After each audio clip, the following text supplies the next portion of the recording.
రెండవ వర్తమానంలో ప్రవేశిస్తాం. రెండవ వర్తమానం అంటే పిల్లల పరీక్ష. రొట్టె రసం అంటే రక్షింపబడిన వారికి, ఆరాధించే వారికి పరీక్ష. హిందీలో ఏమంటారు? ఇమ్తిహాన్. ఇంగ్లీష్లో ఏమంటారు? ఎగ్జామ్. తెలుగులో పరీక్ష. ఏంటా పరీక్ష? వాళ్ళు పాల్పొందే నువ్వు నేను ఈ పరీక్షలో నెగ్గితేనే వాళ్ళు పాల్పొందాలి. పరీక్షలో నెగ్గపోతే పాల్పొందేవాడు. ఏంటా పరీక్ష? నువ్వు రోజుకి ఎన్ని గంటలు బైబిల్ చదువుతున్నావు? 6 దినాలు ఎన్ని గంటలు? పగలు ఎన్ని గంటలు? 72 గంటలు. 6 12 72 గంటలు. 72 గంటల్లో ఎన్ని గంటలు బైబిల్ చదువుతున్నావు? 2 గంటల 20 నిమిషాలు దశమ భాగం. ఈ 72 గంటల్లో మరి ఎన్నిసార్లు దేవునితో ఆరాధన చేస్తున్నావు? ఎన్ని గంటలు ప్రార్థన చేస్తున్నావు?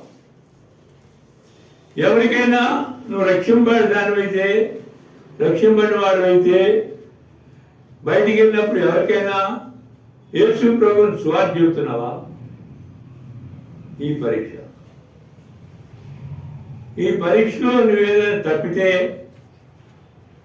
ప్రభువా నేను ఈ 4 పరీక్షలు కూడా తప్పిపోయాను, ఇక నుంచి ఈ 4 పరీక్షలు చేస్తాను అని ప్రభుతో ఒప్పందం చేసుకుని మళ్ళీ పాల్గొంది.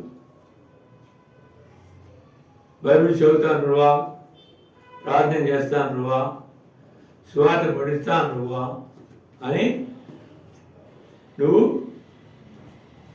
బలిపీఠము మీద అగ్ని ఆరిపోకూడదు. బలిపీఠం అంటే ఏంటి? ఎక్కడుంది? ఇది పులిపీఠం. బలిపీఠం అంటే ఎక్కడుంది? అబ్రహాము బలిపీఠం 3 బలిపీఠాలు కట్టాడు. సొలొమోను బలిపీఠం కట్టాడు. బలిపీఠం అంటే మన హృదయం. మన హృదయంలో అగ్ని మండుచున్నారు, ఆరిపోకూడదు. అగ్ని అంటే దేవుని వాక్యం నిండాలి, మన హృదయంలో నిండిపోవాలి. ఆ వచనం లేవ్యాకాండం 6వ అధ్యాయం 13వ వచనంలో వ్రాయబడింది. లేవ్యాకాండం 6వ అధ్యాయం 13వ వచనంలో బలిపీఠం మీద అగ్ని ఆరిపోకూడదు, అది నిత్యము మండుచుండవలెను. ఎన్ని గంటలు వాక్యం చదువుతున్నావో, ఎన్ని గంటలు ప్రార్థన చేస్తున్నావో, ఇంట్లోంచి ఇది వస్తుంది, ఇంట్లోంచి ఇది వస్తుంది. జ్ఞాపకం పెట్టుకుని కనుక పిల్లరా, మనకు తెలుసు తీరు కూడా సువార్త ప్రకటించారు. తీరు కూడా సువార్త ప్రకటించారు. తెలుసా మీకు? ఎంతమంది ప్రకటించారు తీరు? కీర్తనలు 68వ అధ్యాయం 11వ వచనం. నోట్బుక్ రాసుకోండి, నోట్బుక్ ఉన్నోడు రాసుకోండి. కీర్తన 160 ప్రభు మాట సెలవిచ్చుచున్నాడు, దాన్ని ప్రకటించు స్త్రీలు గొప్ప సైన్యముగా ఉన్నారు. గొప్ప సైన్యం ఉన్నారు. ఈ సైన్యం కాదు, గొప్ప సైన్యం. గొప్ప సైన్యం అంటే మిలిటరీలో, నేను మిలిటరీలో పనిచేసా 15 సంవత్సరాలు. బ్రిగేడ్ ఉంటుంది, బ్రిగేడ్. బ్రిగేడ్లో కొంత గొప్ప సైన్యం ఉంటుంది. ఒక బ్రిగేడ్, బ్రిగేడ్ అంటారు దాన్ని. అన్ని మిక్స్ ఉంటాయి అందరు, దాన్ని బ్రిగేడ్ అంటారు. కానీ పిల్లరా, దాన్ని ప్రకటించిన స్త్రీలు గొప్ప సైన్యం. మరి నీ జీవితంగా ప్రకటిస్తున్నావా? కొన్ని స్త్రీలు ప్రకటిస్తున్నావా? కూరగాయలకు వెళ్ళినప్పుడు, ఆటోలు వెళ్ళినప్పుడు, బస్సులు వెళ్ళినప్పుడు, ట్రైన్లు వెళ్ళినప్పుడు. నేను బస్సులో వెళ్ళినప్పుడు అందరికి ఇస్తా పత్రికలు. ఈ పత్రికలు అందరికి ఇస్తా, ఆడవాళ్ళకి ఇస్తా, మగవాళ్ళకి ఇస్తా. జ్ఞాపకం పెట్టుకోండి. మీరు ఎప్పుడైనా బస్సులో వెళ్తే పక్కన ఆడవాళ్ళకి చెప్పండి వాక్యం. కొన ట్రైన్ వెళ్తే 70 బిట్లు పడతారు. 70 ప్రభుత్వం బట్టి చెప్తున్నాను, 70 బిట్లు వెళ్తా. మొత్తం ఇండియాలో 14 భాష పనిపెట్టారు. మొత్తం ఇండియా అంటే తిరిగా డబ్బులు ఖర్చు పెట్టింది కాదు. 15 సంవత్సరాలు మిలిటరీలో పనిచేశాను, 30 సంవత్సరాలు బ్యాంకులో పనిచేశాను. అట్లా ఇండియా చేయడానికి దేవుడు అవకాశం ఇచ్చినాడు. తీర్మానం చేసుకో, ప్రభువాని ఈరోజు ప్రకటిస్తా, తీర్మానం చేసుకో, ఒప్పందం చేసుకో. భార్యాభర్తలాగా మనం దేవునికి భార్యలు, పెండ్లి భార్యలు. ఏ పెండ్లి భార్యలు? శరీరం భార్యలు కాదు, ఆత్మీయమైన భార్యలు. ఎదురు చూసినారు పెండ్లికి మాత్రం. ఎవరు ఎదురు చూసినారు? బుద్ధి గల కన్యకలు. బుద్ధి లేని కన్యకలు ఏమైనా? తలుపు మూయబడింది. అయ్యా అయ్యా అయ్యా తలుపు మిమ్మల్ని ఎరగను, అర్థం చేయవాలరా. పిల్లరా, మత్తయి సువార్త 20వ అధ్యాయం 11-12 వచ్చిన ఆ మాటలో రాయబడింది. దానికి సార్ ఇప్పుడు ఆదు మొత్తం అంటాం. Only 10 minutes. ఇంకో మాట చెప్పి ఆరంభించాం. యోహాను సువార్త 4వ అధ్యాయంలో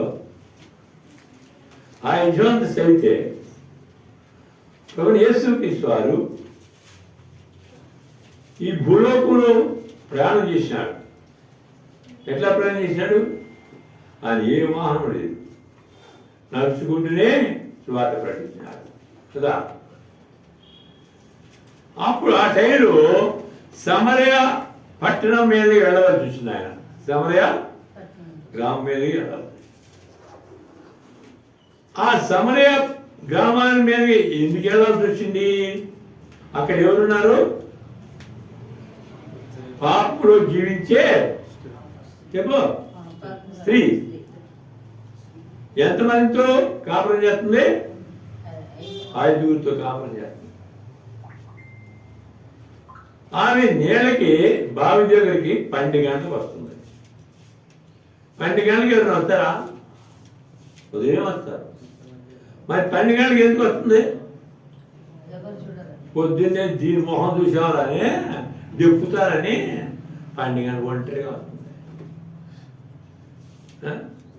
తోడుకోడు చెప్పుకుంటారు కదా. మీ ఆయనకి ఎంత జీతం? 4,000. మా ఆయనకి 6,000 అని చెప్పుకుంటారు తోడుకోడు.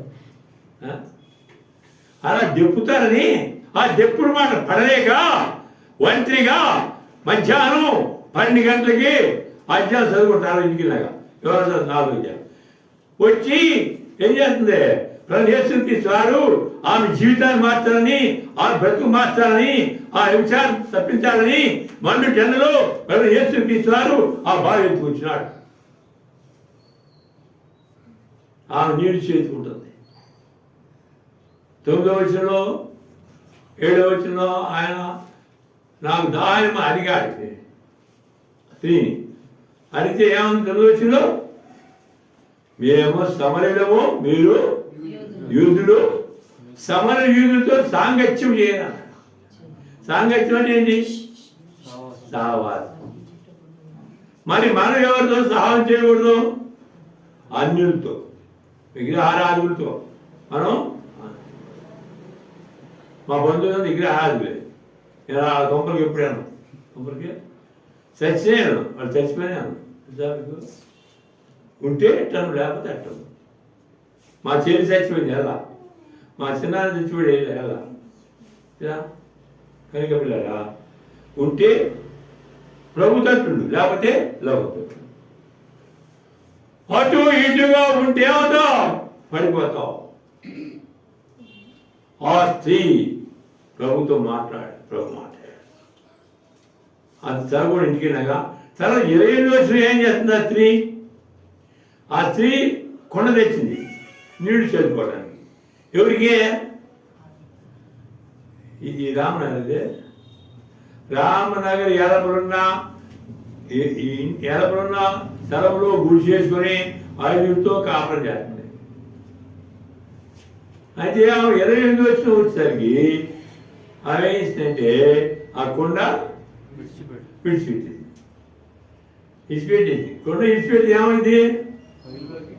ఎన్ని ముక్కలు ఉంటా? ఎన్నో ముక్కలు వస్తాయి. కొండ అంటే ఏంటి చెప్పు? హృదయం. కొండ అంటే మన హృదయంలో ఎన్ని ఉండే తెలుసా? 29 ఉండే ఈ లోకతమ జీవితం. ఎప్పుడు? ప్రభుని ఎరక ముందు, రక్షించబడక ముందు, అంగీకరించే ముందు 29. అది ఇప్పుడు నువ్వు నోట్ చేసుకో. మార్క్స్ వార్త 7వ అధ్యాయం 22, 21, 13 ఉన్నాయి. తర్వాత గలతీ 5వ అధ్యాయంలో 19 15 ఉన్నాయి. 17, 13, 28 ఇంటికే చదవండి. గలతీ 5:19, 5వ అధ్యాయం 19. ఆ తర్వాత ఇర్మియా 17:9 ఒకటి ఉంటుంది. ఏమిటి అక్కడ? ఇర్మియా 17:9 సామెత చూడకుండా చెప్పు. హృదయము అన్నిటికంటే మోసకరమైనది, దాని గ్రహింపగలవాడు. హృదయమంత మోసమట, ఘోరమైన వ్యాధి అట, దానినెవ్వరు ఎరుగలేరు, దానినెవ్వరు ఎరుగరంట, యేసు అక్కడే చూసునంట.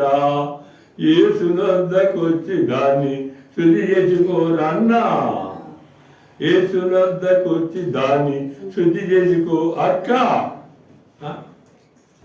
ఓ మానవా, ఒక్కసారి ఆలోచించుకో, నీ జీవితం రేపేమి సంభవించునో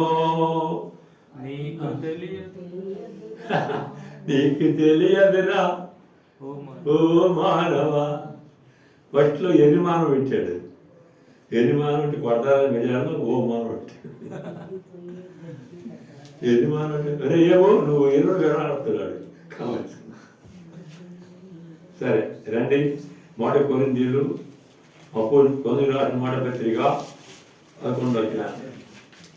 అపోస్తలుడు పౌలు కొరింథీయులకు రాసిన మాట పత్రిక 11వ అధ్యాయం. 11వ అధ్యాయంలో 23 నుంచి 28 వరకు మనం మార్చి వెళ్తున్నాం. 23 నుంచి 28 వరకు.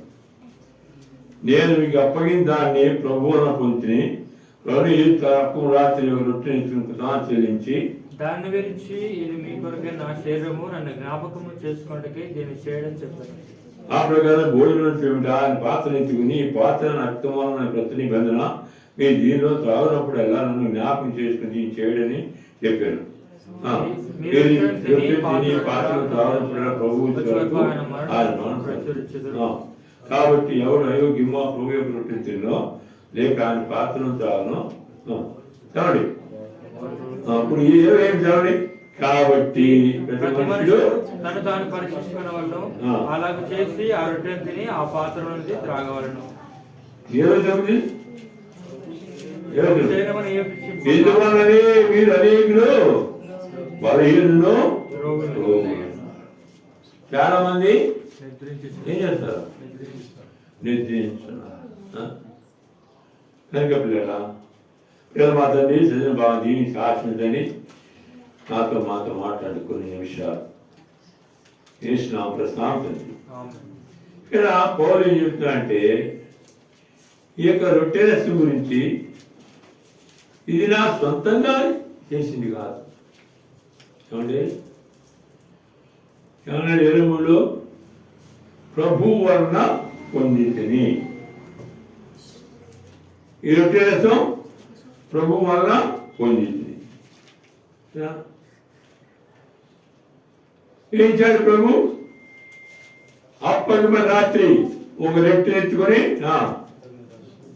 ద్వారా చెల్లించి చదువు దాన్ని విడిచి చదివే సమయం మీ కొరకైనా నా శరీరము నన్ను జ్ఞాపకం చేసుకుని అప్పటి రాత్రి శిష్యులతో భోజనం చేస్తున్నాడు. కనుకనే ఆయన ప్రతి ఏం చేశాడు? కృతజ్ఞతాస్తుతులు చెల్లించాడు. కనుక మనం కూడా ప్రతి విషయంలో కూడా కృతజ్ఞతాస్తుతులు దేవునికి చెల్లించబద్దులమైనాం. ఫిలిప్పీయులకు రాసిన పత్రిక 4వ అధ్యాయం 4వ వచనం చూడండి. 4వ అధ్యాయం 4వ వచనం. ఎల్లప్పుడూ ప్రభునందు ఆనందించుడి, మరలా చెప్పుదును ఆనందించుడి. కనుక పిల్లరా ఎల్లప్పుడు మనం ఆనందించాలి. ఇక్కడ ఉంది ఆ వాక్యం ఇదిగా ప్రభునందు ఆనందించేవారన్నమాట. ప్రభునందు కనుక పిల్లరా ఎట్లా 6వ వచనం 6వ వచనం. దేని గురించి చెప్పకూడి కానీ ప్రతి విషయంలోనూ ప్రార్థన విజ్ఞాపనల చేత మీ విన్నపములు తెలియజేయుడి. ప్రతిదీ కూడా దేవునికి మనం కృతజ్ఞత చెల్లించాలి. ఏది మనం తిన్నా ఏం తాగినా మనం దానికి కృతజ్ఞతలు చెల్లించేవారు కూడా. అందుకనే ప్రభు ఇక్కడండి ఇప్పుడు మరొకరు బాగుండదు చేయాలి. ప్రభు యేసుకి అప్పకుండా రాత్రి ఒక రెట్టి ఎత్తుకొని దాన్ని విడిచి ఇది మీ కొరకై ఇది నా శరీరము నన్ను జ్ఞాపకం చేయడం ఏం చేయాలి. కనుక రొట్టెలో పాల్పొంది మనం ప్రభుని ఎప్పుడు జ్ఞాపకం చేసుకోవాలి. ఎప్పుడు కూడా జ్ఞాపకం చేసుకోవాలి. రాత్రులు జ్ఞాపకం చేసుకోవాలా, పగలు జ్ఞాపకం చేసుకోవాలా, ఎక్కడికైనా మనం జ్ఞాపకం చేసుకోవాలి. కనుక పిల్లరా ప్రభువే స్వయంగా చెప్తున్నాడు జ్ఞాపకం చేసుకుని. ఆ ప్రకారం ఇచ్చినాడు భోజనం పిమిట పాత్ర ఎత్తుకొని ఈ పాత్ర నా రక్తం మీరు దీనిలో తాగినప్పుడు నన్ను జ్ఞాపకం చేసుకోండి. ఏదైనా మాట్లాడినా ప్రభు రక్తం శరీరం తినేవాడు అపవిత్ర మాటలు మనలో నోట్లోనికి రాకూడదు. అపవిత్ర మాటలు మాట్లాడితే ఈ బల్లో పాల్గొంది కూడా చేస్తాం. అందుకే అంటాడు యెషయా గ్రంథంలో ఏమంటాడంటే నా పెదవులకు కారుకు తగిలించమంటాడు. ఇంకా పిల్లరా ఇంకోటి ఏమంటాడంటే యెహోవా అయిన పరిశుద్ధులను మీరు నా వారినట్లు అన్ని జీవులను నేను మిమ్మల్ని ఏర్పరుచుకున్నా అంటారు. ఆ మాట లేవ్యాకాండం 20:26లో మాట్లాడుతుంది చూడదు. అని పిల్లరా ఆ తర్వాత వేసాడు ఒక పాత్ర ఎత్తుకున్నాడు. పాత్ర ఎత్తుకొని మీరు జీవన తాగు నన్ను జ్ఞాపకం చేసుకుని 2 సార్లు జ్ఞాపకం చేసుకుని ఆయన జ్ఞాపకం చేసుకుంటే మన నోట అభద్ర మాటలు రావు. ఇంకేం చేయాలా 26లో మీరు రొట్టెని తిని ఈ పాత్రను త్రాగినప్పుడల్లా ప్రభు వచ్చే వరకు ఆయన మరణంను ప్రచురించుదురు. మనం ఎవరికైనా ప్రశ్నిస్తున్నామా? ఎవరికైనా చెబుతున్నామా? ఎవరికైనా చెబుతున్నామా? పొద్దున్న లేవటమా? పొద్దున్నే లేచి ఈ వాక్యం చదివాడు చేస్తండి. క్యాలెండర్ వాక్యం చదివాడు పొద్దున్నే క్యాలెండర్ వాక్యం చదివాడు చేస్తండి. ఎవరు మరి ఎందుకు అది తీసుకుంటారు? తీసుకోవాలి. ప్రతిరోజు చదివితేనే తీసుకోండి. ప్రతిరోజు చదువుతారు, ప్రతిరోజు చదవాలి. మరి ఏ ప్రయోజనం తీసుకొని ఊరికి ఇస్తారు కదా డబ్బులు కాదు. డబ్బులకి అయితే ఈసారి కొనుక్కోబాకండి. ఊరికి ఇచ్చినా తీసుకోకండి. ఎందుకు? ఆ బొమ్మ చూస్తాం కదా. అదేమంటే ఉదయం ఆయన బొమ్మ చూస్తాక ఆయన ఫోటో చూస్తాక ఆ టై ఆ కోటు తీసుకు చూడగా ప్రతిరోజు జ్ఞాపకం ఇచ్చుకోండి. ప్రతిరోజు వాక్యం చదవాలి. నువ్వు అడిగాడు ప్రతిరోజు చదువుతా లేదా? నేను మళ్ళీ చదువుతాను. అయితే నీకు జరిమానా ఎంత 500 అమ్మా. ప్రతిరోజు చదవాలి దేవుని వాక్యం. ప్రతిరోజు ఆ వాక్యం మనల్ని భద్రపరుస్తుంది. 360 దినాలకి ఆ వాక్యము సేవకులు 2-3 నెలలు ప్రార్థన చేసి పొందుపరుస్తారు. ఎంత ఎంత దాన్ని చేయాలంటే క్రయం చెల్లించాలా. క్రయం అంటే ఏంటి? శరీరం అర్పించాలా. దశంభాగం కాదు, శరీరం అర్పించాలా. దశంభాగం కూడా మనం ఇవ్వాలి మందిరానికి. దశంభాగం కూడా మనం ఇవ్వాలి. దశంభాగంని మళ్ళాకి 3:10 రాయబడింది. దేవుని మందిరం ఆహారం నోట్లు నేను దశంభాగం దేవుని మందిరానికి తెచ్చినప్పుడు నన్ను చూడండి. నేనేం చేస్తాడు? అకాలమైన కారం ఆశ్రయిస్తాను. మనకి 3 సమయానికి వెళ్ళాక కనుక ఒక్కడు చదువుతున్నా ఈ వాక్యం మరి ఇంట్లో. నేను మా ఎబ్రోన్ కాలం చదువుతాను, ఇది కూడా చదువుతాను. చదువు రానుడిలాగా ఉంటే కనుక చెప్పాను అనుకో అక్కడే చదవడం. నేను వెంటనే 70 వచ్చా. వెంటనే నుంచి 70 వచ్చా ఇంటికి వచ్చినప్పుడు బెజవాడలో. అప్పుడు బెజవాడ అనేవాడు. ఆ 4 క్యారెట్లు మనం 4 క్యారెట్లు ఎగురు క్యారెట్లు 4 ఎంత? 5 రూపాయలు. రూపాయి 6 ఒకటి. ఇప్పుడు 30 రూపాయలు అయిపోయింది. ఇలా 4 క్యారెట్లు గుడివాడలో బస్సు ఎక్కి గుడివాడ నుంచి మా ఊరు వెళ్ళాలి. 8 మైళ్ళు ఉంటుంది. ఎదరంగానే పల్లెటూరు. ఆ పైన పెడతారు కదా సామాన్లు, అవి పెట్టి మర్చిపోయా. 5 రూపాయలు పోయినాయా? ఉదయం శివమాన అప్పుడు చదువున్నాడు. అరే ఏమో పర్వాలేదా 200 ఇస్తాను అని ధైర్యం వచ్చాడు. నేను అనుకున్నాను అప్పుడు ఆ క్యాలెండర్ ఎవరు తీసుకుంటే చదువుకుని వాళ్ళు కూడా ప్రభు నవ్వడానికి అని ఇక అట్లా ప్లాన్ చేసాను. క్యాలెండర్ ఏది నువ్వు చదవకపోయినా పొద్దున్నే క్యాలెండర్ వాక్యం కంపల్సరీ. కుటుంబ ప్రార్థన కంపల్సరీ తీసుకోవాలి. 118:15 ఏమంటాడు చెప్పండి? నీతిమంతుల గుడారము నుండి ఉత్సాహ సునాదము వినబడును. నేను ఇక్కడ పాడితే 3 అంతస్తులు నా పాట వినబడతాను. 3 అంతస్తులు ఎవరు పట్టి చెప్తున్నా. కనుక ఇక్కడ 26లో ఈ ప్రార్థన త్రాగునప్పుడు ప్రభుత్వ మానవుడు ప్రశ్నిస్తారు. ఇప్పుడు 27లో ఏమన్నాడు?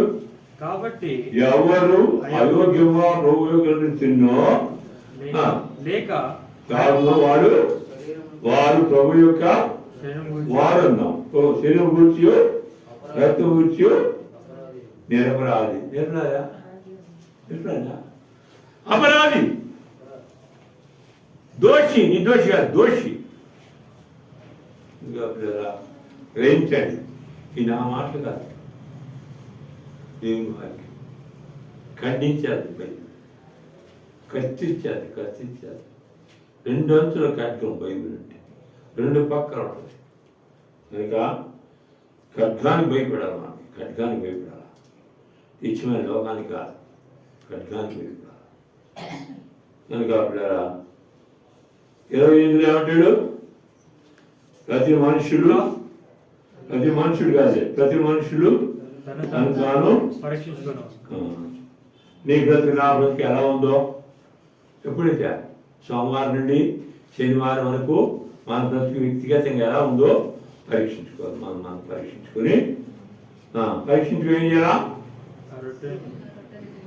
చదువు అలాగ చేసి అరటిని తిని ఆ పాత్రలోని త్రాగవలను. ప్రభు ఆయన నోట్ ప్రశ్నించు. కాబట్టి ప్రతి మనుష్యుడు తను ఆరోగ్య పాత్రను త్రాగవలను.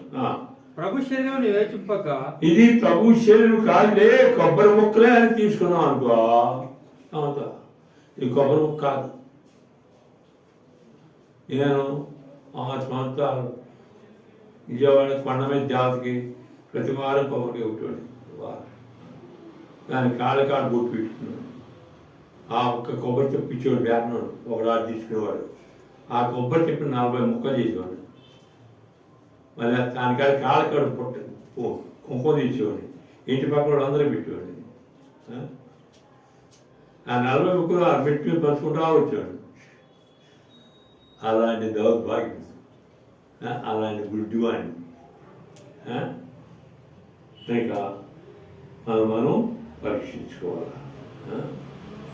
పరీక్షించుకోవడం ఏంటి? ఏమవుతాం? 30 వచ్చినాం. ఇందువలనే పరీక్షించుకోకుండా తింటే ఏమవుతాం? ఇందువల్లనే మీలో అనేకులు బలహీనులు రోగులను చాలా మంది.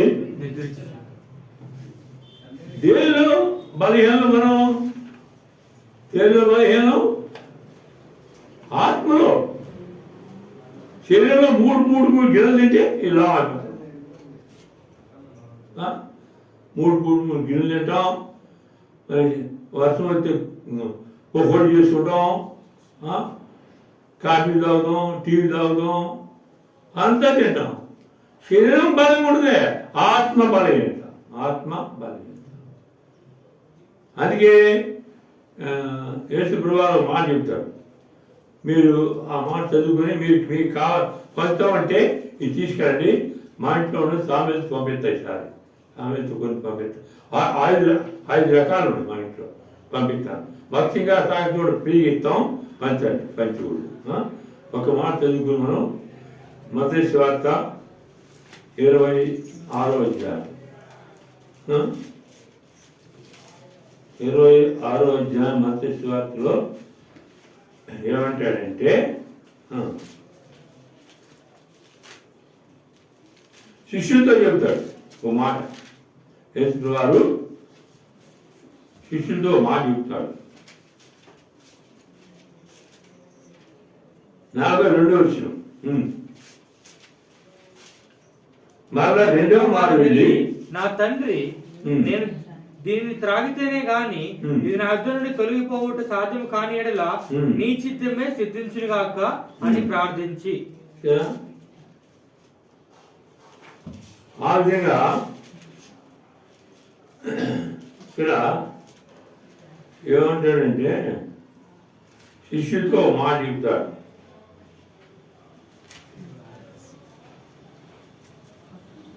శిష్యులతో ఏమంటాడంటే, మనకి ఆత్మ సిద్ధమే కానీ శరీరం బలహీనత అంటాడు. ఆత్మ సిద్ధమే కానీ శరీరం బలహీనత అంటాడు. ఆ విధంగా మన జీవితంలో కూడా ఆత్మ సిద్ధమే కానీ మనం ఎవరండి? శరీరం బలహీనం కనుక పిల్లరా, ఆ విధంగా ఆ మాట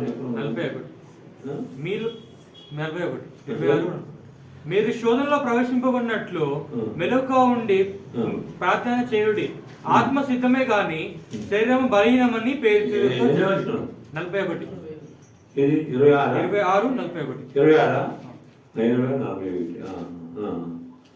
41 మన ఆత్మ సిద్ధమే కానీ శరీరము బలహీనం. శరీరం ఎంత బలహీనత? శరీరం దేంతో చేయబడింది? కలడు మట్టితో. ఎర్రదైన మట్టే, నల్లదైన మట్టే, తెల్లదైన మట్టే. మట్టిలో చేరుదా? మట్టిలో కలిసి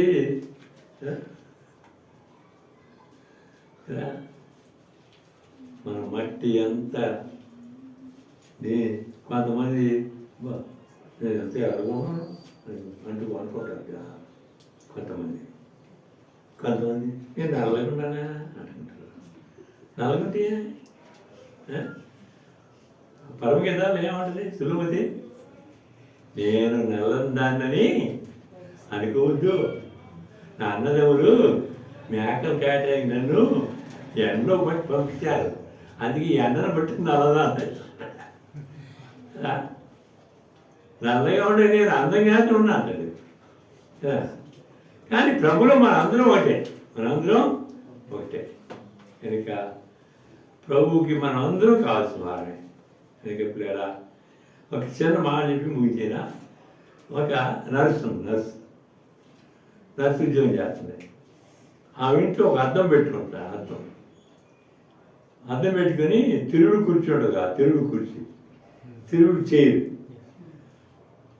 ఎటు తిరిగితే ఇంకో ముఖం వస్తుందట, ఇటు తిరిగితే ఇంకో ముఖం వస్తుంది, ఇటు తిరిగితే ఇంకో ముఖం, వెనక్కి తిరిగితే ఇంకో ముఖం. నేను సార్ చూసాను అక్కడ రోజు మొదలైన వస్తుంది. కానీ దేవునికి ఉదయంలో సరవెత్తలా. రాత్రి ఇంటికి వెళ్తాం, బైబిల్ పక్కన పెడతాం, అదే చూసుకుంటాం బొమ్మ. ఒక రాత్రి ప్రభు ఏం చేశాడు, ఒళ్ళంతా మసూసుకుని తెచ్చాడు. మసూసుకొని తెలుసా, పొంగంటారు మా సైడు, ఒళ్ళంతా పొక్కులు. ఆ ఒళ్ళంతా పొక్కులు కూర్చోడు 15 రోజులు ఇంట్లో బయటకు రావడు. తెల్లారి చూసుకోవాలి ముఖం అంతా మాట మరుచు. 15 రోజుల తర్వాత తాను చేసి మదినానికి వెళ్ళి అంకులు క్షమించని ప్రార్థన చేయించుకుంది. అప్పుడు ఆ రోజు ఉదయించింది మనసు. ఆ రోజు నుంచి దేవుని కొరకై జీవించింది. మన కనుక అప్పుడు పరీక్షించుకొని మనం వాళ్ళలో పాల్గొన్నాం.